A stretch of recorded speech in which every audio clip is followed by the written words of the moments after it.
Hi friends, welcome to my channel. Latest updates and reviews కోసం మా ఛానల్ని subscribe చేసుకోండి. పక్కనే ఉన్న బెల్ సింబల్ని క్లిక్ చేసి ఆల్ ఆప్షన్ని సెలెక్ట్ చేసుకోండి. అప్పుడే మా మొబైల్ నుండి మీ మొబైల్ ఫోన్కి నోటిఫికేషన్స్ వచ్చేస్తాయి.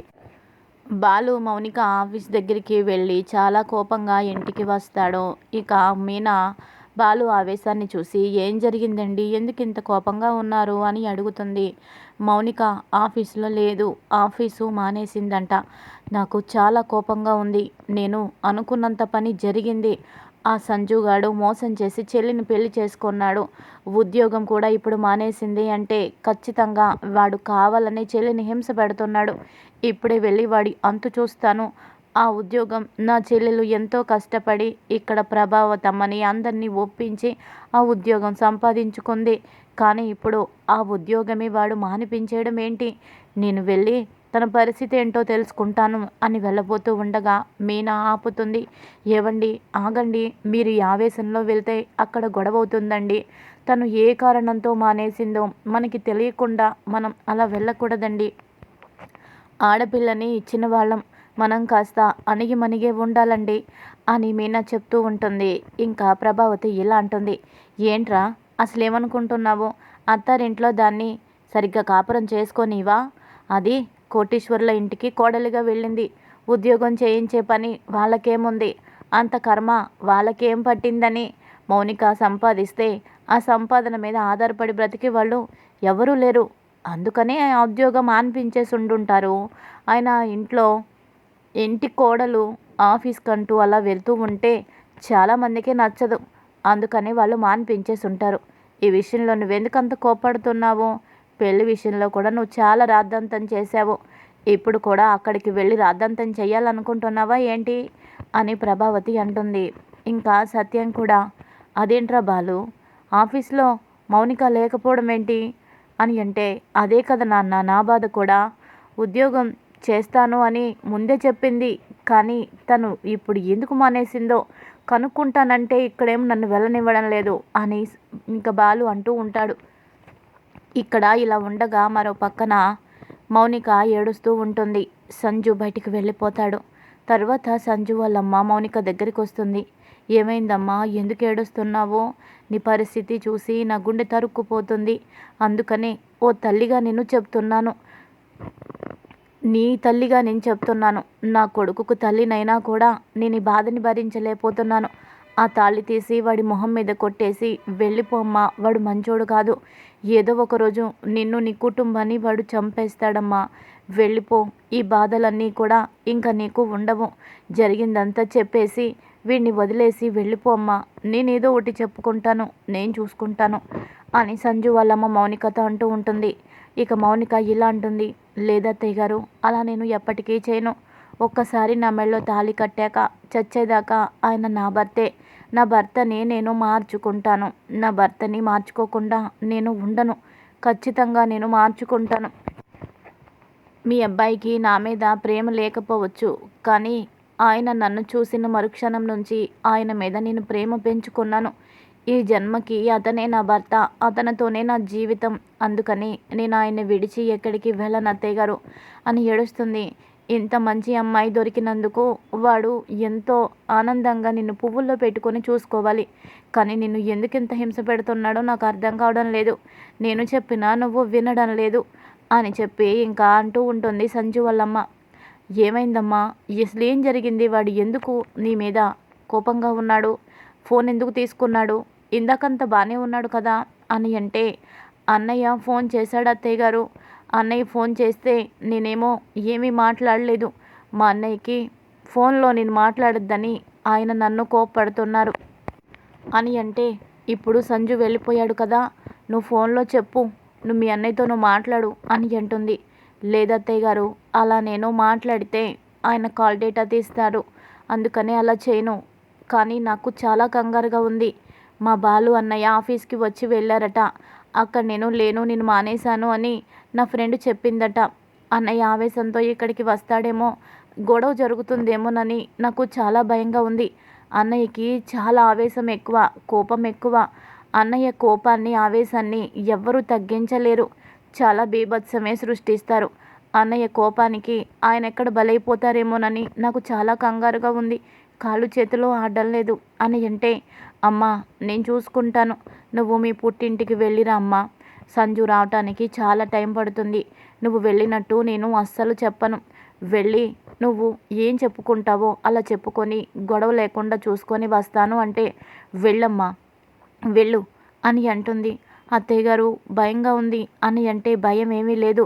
ఇక్కడికి మీ అన్నయ్య వస్తే రణరంగం జరుగుతుంది అని భయపడుతున్నావు కాబట్టే నువ్వు అక్కడికి వెళ్తే కొంతైనా రణరంగం జరగదు కదా. వీడికి నేను ఏదో ఒకటి చెప్పుకుంటాను. నేనే నిన్ను అక్కడికి పంపించానని నా మీద నేను నెపం వేసుకుంటాను. నీ మీదకి నేను రానివ్వను. వెళ్ళు, నా తల్లివి కదూ అని బ్రతిమాలడంతో ఇక మౌనిక బాలు ఇంటి దగ్గరికి వస్తుంది. ఇంకా ఇంటి ముందు కారు ఆగి మౌనిక దిగడంతో అందరూ ఊపిరి పీల్చుకుంటారు. మౌనిక ఏంటి ఇలా చెప్పా పెట్టకుండా సడన్గా వస్తుంది అని అందరూ షాక్ అవుతారు. ఇంకా మౌనిక గేటు తీసుకొని లోపలికి వస్తుంది. బాలు దగ్గరికి వచ్చి అన్నయ్య అంటూ హక్ చేసుకుంటుంది. అమ్మ మౌనిక, నేను ఆఫీస్కి వచ్చానమ్మా, కానీ నువ్వు మానేసావని చెప్పారేంటి? నువ్వు ఆఫీస్ మానేసావా? ఎందుకు మానేసావమ్మా అని అడుగుతాడు. ఇంకా అప్పుడు సత్యం కూడా, అదేంటమ్మా ఆఫీస్ మానేయడం ఏంటి? పెళ్ళికి ముందే నువ్వు ఆఫీస్కి వెళ్తానని చెప్పావు కదా, అందుకు సంజు ఒప్పుకున్నాడు కదా, మరి ఎందుకు మానేశావు అని అడుగుతాడు. ఇంకా అందరూ ఒక్కొక్కరు ఒక్కో మాట అడుగుతారు. శృతి ఇలా అంటుంది, నిన్ను సంజు బాగా చూసుకుంటున్నాడా? నిన్ను చూస్తుంటే నాకు ఆ నమ్మకం కలగడం లేదు. వాడు ఎంత రాక్షసుడో నాకు తెలుసు అని చెప్తూ ఉండగా, చిన్నదిన అలాంటి ఇబ్బంది ఏమీ లేదు. ఆయన నన్ను పువ్వుల్లో పెట్టి చూసుకుంటున్నారు. నేను జాబ్ చేస్తే నేను బాగా టైర్డ్ అయిపోతానని చెప్పి ఆయన నన్ను జాబ్ చేయడానికి వెళ్ళొద్దన్నారు. అంతేకాని మరో ఉద్దేశం ఏమీ లేదు. కావాలని నేనే జాబ్ మానేశాను. ఆయన చేసుకోమని అన్నారు కానీ నాకే ఆఫీస్కి వెళ్ళడం ఇష్టం లేక మానేశాను అన్నయ్య. ఇది మీకు చెప్పకుండా మానేశాను. సారీ అన్నయ్య అని అంటే, నువ్వు సారీ చెప్పడం ఏంటమ్మా? అంటే ఈ జాబ్ నీ అంతట నువ్వే మానేసావా అని బాలు అంటాడు. అవునన్నయ్య, ఈ జాబ్ చేయాలని నాకు అనిపించడం లేదు. అందుకని ఆయన వెళ్ళమన్నా నేనే మానేశాను అని చెప్తుంది. చెప్పానా? నేను చెప్తూనే ఉన్నానా? నా కూతురుకి ఉద్యోగం చేయాల్సిన అవసరం ఏమొచ్చింది? ఇక్కడంటే మన ఇబ్బందుల వల్ల తను ఉద్యోగం చేయాల్సి వచ్చింది. కానీ ఇప్పుడు తనకేం కర్మ? అత్తారింట్లో దర్జాగా కాలు మీద కాలేసుకొని మహారాణిలాగా బ్రతుకుతుంది నా కూతురు. ఉద్యోగాలు చేసే పని దానికేంటి? ఈ బాలుగడు ఎప్పుడు ఒంటి కాలు మీద ఎప్పుడు గొడవ పడదామా, ఎవరి మీదకి వెళ్దామా అని చూస్తాడు. అది చెల్లెలు భర్త అని కూడా వాడికి ఇంగిత జ్ఞానం కూడా కలగడం లేదు అని ప్రభావతి అంటుంది. మీనా మాత్రం అలా చూస్తూ ఉంటుంది. ఇంకా మౌనికని చూస్తుంటే ఏదో అనుమానంగా ఉంది. తను చెప్పింది ఇది నిజం అన్న నమ్మకం అయితే నాకు కలగడం లేదు. మౌనిక అబద్ధం ఆడుతుంది. ఖచ్చితంగా ఏదో నిజాన్ని తను దాచిపెడుతుంది. ఎందుకంటే తన కళ్ళల్లో ఇంతకు ముందులాగా సంతోషం లేదు.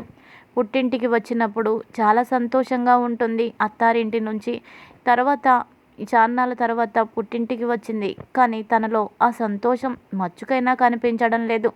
పైగా ఎంతో ఇష్టపడి సంపాదించుకున్న ఆ ఉద్యోగం మానేసింది అంటే ఏదో ఉంది. నేను తన బాధని తనతో మాట్లాడి తెలుసుకుంటాను అని మీనా అనుకుంటూ ఉంటుంది. ఇక తర్వాత ఆప్యాయంగా అందరూ మౌనికని, చాన్నాళ్ళ తర్వాత మా చెల్లి వచ్చింది, చాలా సంతోషంగా ఉంది అని అందరూ సంతోషపడుతూ ఉంటారు. బాలు కూడా మౌనికని చూసి, అమ్మ మౌనిక, నువ్వు వస్తే ఇల్లంతా పండగలాగా ఉంది. నువ్వు వచ్చాక చూసావా ఇంట్లో ఎంత సందడిగా మారిపోయిందో. నువ్వు వచ్చాక వెలుతురు వచ్చిందమ్మా అని బాలు అంటాడు. అమ్మ మౌనిక, నీకు గులాబ్ జామ్ అంటే బాగా ఇష్టం కదా, నేను వెళ్ళి తీసుకొస్తాను. మీ వదిన నీకు చేసి పెడుతుంది, సరేనా అని చెప్పేసి బాలు ఇంకా అపురూపంగా బయటకు వెళ్తాడు. తన చెల్లికి ఏదైతే ఇష్టమో అవన్నీ తనకి తెచ్చి ఇవ్వాలని చెప్పి. ఇంకా తర్వాత ప్రభావతి మీనాని, ఏంటి ఇంకా ఇందాకటి నుంచి అలాగే నిలబడి ఉన్నావు, వెళ్ళి పనులు చూడు. ఇందాక శృతి గుత్తి వంకాయ కుర్మా చేయమని అడిగింది. ఇంకా రోహిణి మష్రూమ్ కర్రీ అడిగింది. ఇప్పుడు నా కూతురు వచ్చింది కాబట్టే దానికి ఏది ఇష్టమో తెలుసుకొని ఇవన్నీ త్వరగా చేసి పెట్టు. అందరూ కలిసి భోంచేయాలి అని చెప్పి అంటుంది. అలాగే అత్తయ్య గారు అని చెప్పి కిచెన్లోకి వెళ్తుంది. ఇంకా మౌనిక అలా చూస్తూ ఉంటుంది. ఏంటి ఇక్కడే నిలబడ్డావు, పద రూమ్లోకి, నీతో మాట్లాడి ఎన్నాళ్ళయిందో అని చేపట్టుకొని తీసుకువెళ్తుంది మౌనికని తన రూమ్లోకి ప్రభావతి. ఇంకా తర్వాత అందరూ ఎవరి పనుల్లో వాళ్ళు బిజీగా ఉండగా మీనా మాత్రం గొడ్డు చాకిరీ చేస్తూ ఉంటుంది. పొరపాటున కూరగాయలు తరుగుతూ ఉండగా చెయ్యి తెగిపోతుంది. అమ్మ అంటూ గట్టిగా అరుస్తుంది. ఇక మౌనిక, ప్రభావతి అందరూ వస్తారు.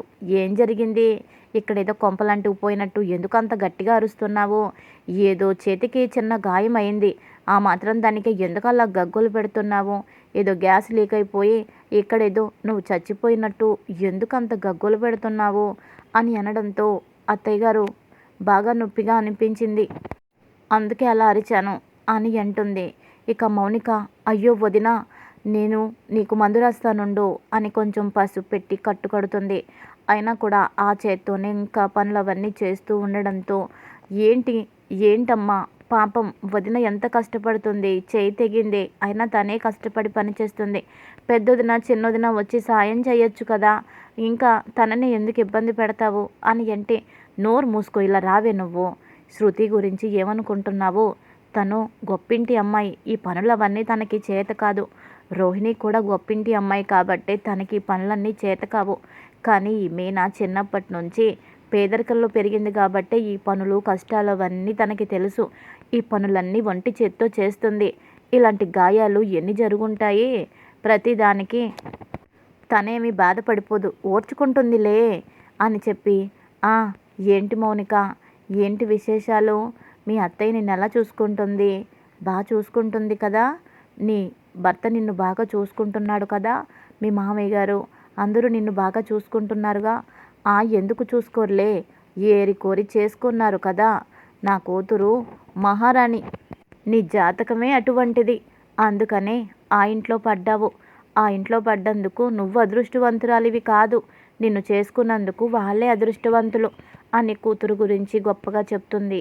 ఇక మీనా గురించి అలా నీచంగా మాట్లాడడంతో మౌనిక ఇలా అనుకుంటుంది మనసులో, అమ్మ ఎంత పిచ్చిదానివి నువ్వు, మీనా వదిన్ని నువ్వు అష్టకష్టాలు పెడుతున్నావు, తనతో చాలా చాకిరీ చేయించి తనని బాగా బాధ పెడుతున్నావు, ఓ కోడలిగా తనని అసలు చూడడం లేదు, కానీ నీ కూతురు పరిస్థితి అత్తారింట్లో మహారాణి అని నువ్వు భ్రమపడుతున్నావు, ఇంతకంటే దారుణమైన పరిస్థితిలో నేను ఉన్నాను, ఇక్కడేమో మీనా వదినకి నువ్వు కష్టాలు పెడుతుంటే అక్కడ నాకేమో నా భర్త కష్టాలు పెడుతున్నాడు, ఇంట్లో నీ కూతురు పని మనిషి స్థాయిలో ఉంది, ఇంటికి యజమానురాలనే నువ్వు మురిసిపోతున్నావు, ఇదంతా నా అదృష్టమని పొంగిపోతున్నావు, నిజంగా నేను అదృష్టవంతురాలనేమో, కానీ నువ్వు మీనా వదినికి చేసిన పాపం వల్ల ఆ పాపం నాకు చుట్టుకుందని నువ్వు అర్థం చేసుకోలేకపోతున్నావు, నువ్వు చేసిన తప్పు నీ కూతురు మెడకి చుట్టుకుంది, ఇంకా నిజం నీకు తెలియడం లేదు, నీకు చెప్పినా నువ్వు అర్థం చేసుకోవడం లేదు, అర్థం చేసుకోవు కూడా, కోడల్ని ఒకలాగా కూతుర్ని ఒకలాగా చూసుకుని తల్లులు ఉన్నంతకాలం ఇలాంటి పరిస్థితి తప్పదు అని ఇంకా మౌనిక ప్రభావతి గురించి అనుకుంటుంది. ఇంకా తర్వాత మౌనిక పనంతా పూర్తి చేసుకున్న తర్వాత భోజనాలు అవన్నీ పూర్తి చేసిన తర్వాత పక్కకు తీసుకువెళ్తుంది మౌనికని. మౌనిక, నిన్ను ఒక మాట అడుగుతాను, ఈ వదినతో నిజం చెప్తావు కదా అని అంటుంది. చెప్పు వదిన, నీతో నేను నిజం చెప్పకుండా ఎందుకుంటాను, నీతో నిజమే చెప్తాను, అబద్ధం చెప్పను అని అంటుంది.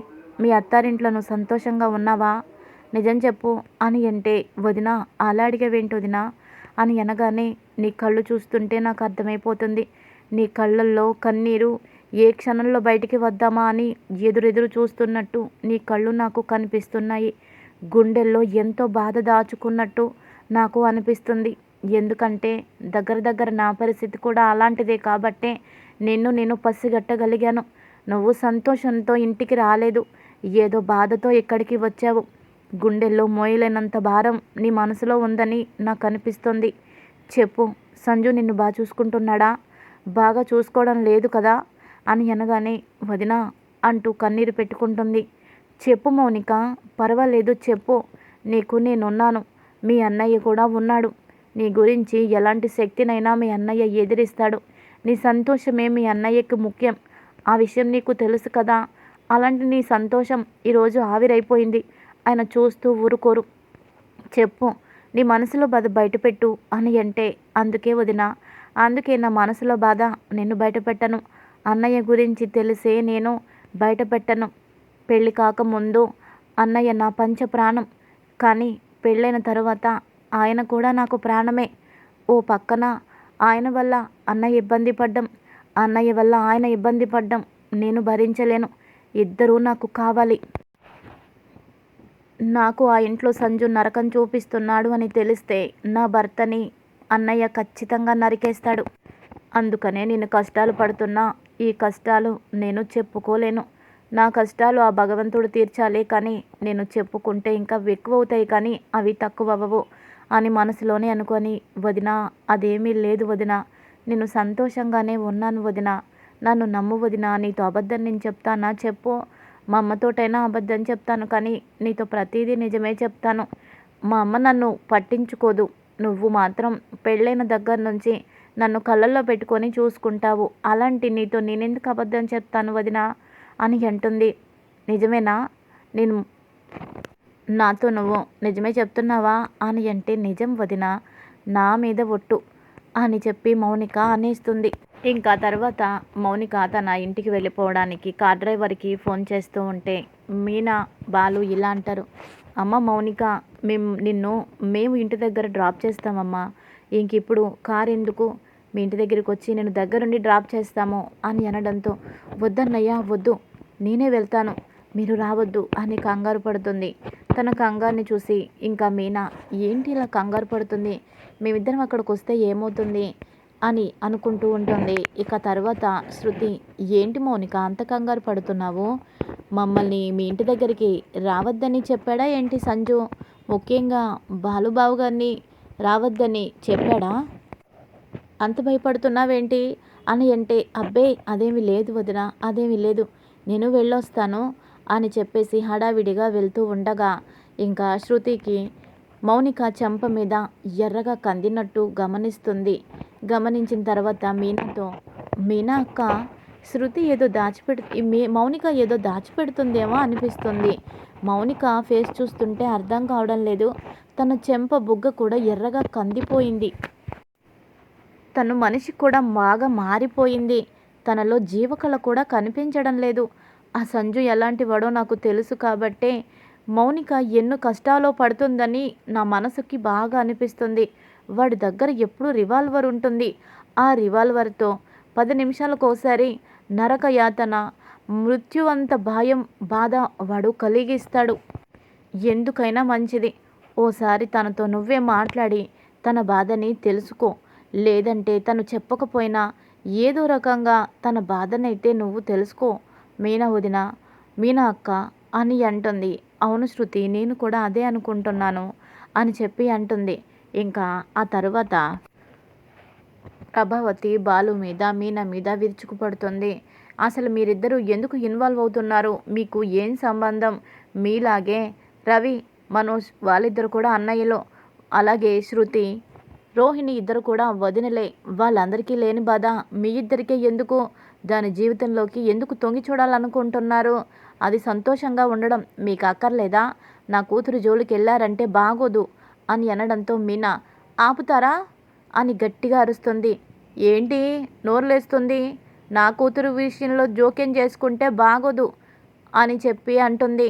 వాళ్ళు ఏమైనా మీలాగా పూలు అమ్ముకునే వాళ్ళు అనుకుంటున్నావా ఏంటి, కోటీశ్వరులు, వాళ్ళకి కొన్ని కట్టుబాట్లు ఉంటాయి. అందుకని నా కూతుర్ని ఉద్యోగానికి వెళ్ళొద్దన్నారో లేదంటే దానికి ఇష్టం లేక వెళ్ళలేదో అక్కడితో వదిలేయండి. అంతేకాని దాన్ని చూడటానికి వెళ్ళడం, దాన్ని పరామర్శించడం, దాంతో ఫోన్లో మాట్లాడడం చేసి సంజుని ఇబ్బంది పెట్టద్దు అని అంటే, అత్తయ్య గారు మీరు కాస్త మౌనంగా ఉంటే మంచిది, మీ నోటికి తాళం వేసుకుంటే మంచిది. ఆడపిల్లకి ఇచ్చిన తర్వాత తనక్కడ ఎలా ఉందో, సంతోషంగా ఉందో, ఏముందో, తన పరిస్థితి ఏంటో కనీసం తెలుసుకోవాలని ధర్మం ఆ బాధ్యత తల్లిగా మీకు ఉండాలి. కానీ ఆ బాధ్యత మీకు లేదు. ఆయన బాలు ఎంతో తాపత్రయపడుతున్నారు, తన పరిస్థితి ఏంటో అని తెలుసుకుంటే మనకి ముందే మంచిది. అంత అయిపోయిన తర్వాత ఆకులు కాలేక చేతులు పట్టుకుంటే లాభం ఏముంటుంది. అలా తన పరిస్థితి ఏంటో ముందే తెలుసుకోవాలి. అలాంటిది తన గురించి పట్టించుకోవద్దని అంత నిర్లక్ష్యంగా మాట్లాడుతున్నారేంటి అని అనగానే మనోజ్ మరీ ఓవర్ యాక్షన్ చేస్తున్నారు. నేను రవి మేమిద్దరం కూడా అన్నదమ్ములమే కదా, మా ఇద్దరికి కూడా మౌనిక అంటే ఇష్టమే కదా, కానీ మేమెందుకు తన గురించి అంత కంగారు పడ్డం లేదు, మరి ఓవర్ చేస్తున్నాడు ఈ బాలుగాడు అని అనగానే బాలు ఇలా అంటాడు, నువ్వు అన్నవారా నువ్వు? ఇప్పటికిప్పుడు నీకు అవకాశం ఉంటే దాంతో ఫోన్లో మాట్లాడి డబ్బులు అత్తారింట్లో తీసుకొచ్చి నాకు ఇవ్వు అని కూడా చెప్పే రకంరా నువ్వు.